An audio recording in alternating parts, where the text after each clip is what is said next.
Mamma mia, salut les amis et bienvenue dans cette nouvelle vidéo consacrée à Ruby on Rails. Alors dans la vidéo précédente, on avait vu un moyen qui nous permettait de pouvoir ajouter un titre personnalisé pour chacune des pages. Ok? Dans le cas où le titre n'était pas présent, on affichait tout simplement TDN pour Teacher du Net. Donc au niveau de page de contact, j'ai mis un titre, vous voyez ici contact. Au niveau de la page d'accueil, accueil.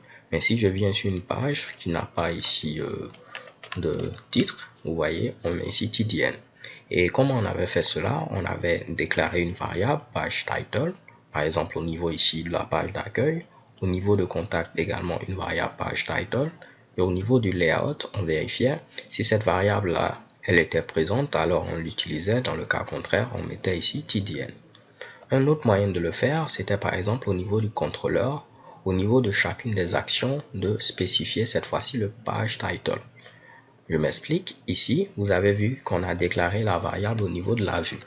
De même, au niveau de contact.html.irb, on avait déclaré ici cette variable au niveau de la vue.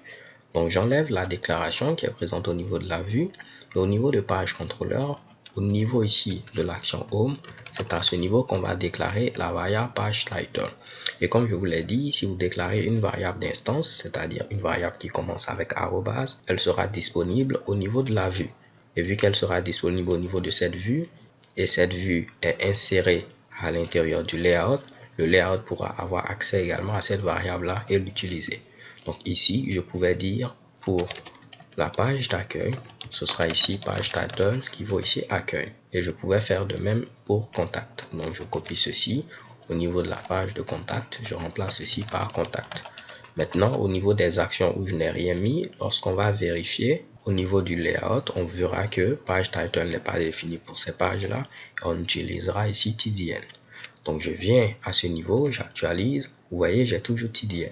Mais lorsque je vais venir sur la page d'accueil, vous voyez, j'ai accueil. Je viens au niveau de la page de contact. Chez Kebam, j'ai contact. Donc, voici un deuxième moyen de le faire, seulement que vous déclarez ces variables-là au niveau du contrôleur. Là, dans la vidéo suivante, je vais vous montrer un troisième moyen de le faire et après, libre à vous d'en juger pour voir celle qui vous convient le mieux. L'idée derrière ici, cette histoire de première méthode, deuxième méthode, troisième méthode, c'est de vous montrer qu'au niveau de Ruby on Rails, vous aurez ici plusieurs moyens pour accomplir la même tâche. Comme on le dit communément, plusieurs chemins mènent à Rome. Ok? Donc là, c'est quelque chose que vous devez mettre en tête. Déjà au niveau de Ruby, il existe plusieurs moyens pour faire la même chose. Laissez-moi rapidement vous le prouver. Par exemple, je vais ouvrir le shell interactif en mettant IRB.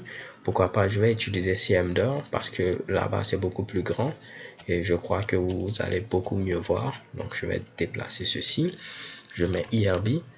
Voyons voir déjà au niveau de Ruby comment déclarer une chaîne de caractères.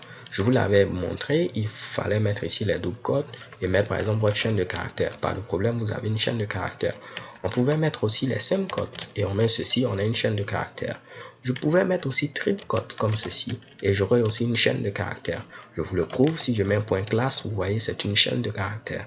On pouvait utiliser les triple cotes mais cette fois-ci en utilisant les triple double cotes. Vous allez voir aussi, c'est une chaîne de caractères. Ok? La preuve, si je mets ici classe, j'ai ce même résultat là. Et il existe encore plein d'autres moyens pour créer rien qu'une chaîne de caractères.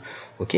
Voyons voir comment additionner deux nombres. 2 plus 2 ici, vous voyez, j'ai 4. On aurait pu faire ceci en mettant également 2 points plus 2.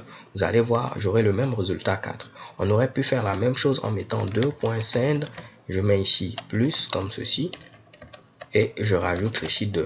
J'aurai ici le même résultat. Vous voyez, j'ai 4. Ok? Ou bien 2 plus 5, j'aurai ici 7. Donc, vous voyez que rien que pour ces opérations de base là, déjà, il existe plusieurs moyens de le faire. Et vu que Ruby on Rails est un framework web qui est basé sur Ruby, au niveau ici de Ruby on Rails, vous aurez plusieurs méthodes pour accomplir un même Mitsubishi, une même tâche. Donc, ne soyez pas étonnés si vous voyez que je vous montre un moyen de pouvoir effectuer quelque chose et plus tard vous découvrez un autre moyen. C'est quelque chose de logique. Également, en programmation, on a plusieurs algorithmes, on a plusieurs procédés pour résoudre un problème donné. Donc, vous pouvez avoir votre solution X, quelqu'un aura une solution Y. Maintenant, après, on peut analyser la complexité des différents algorithmes pour voir un peu qui avait le meilleur algorithme ou quelqu'un qui avait l'algorithme le moins performant. Mais sachez qu'il existe plusieurs moyens pour pouvoir accomplir une tâche X donnée. Trêve de bavardage, les gars, dans la vidéo suivante, je vais vous montrer une troisième méthode pour pouvoir donner un titre personnalisé à chacune de nos pages. So stay tuned and have a nice day. Peace.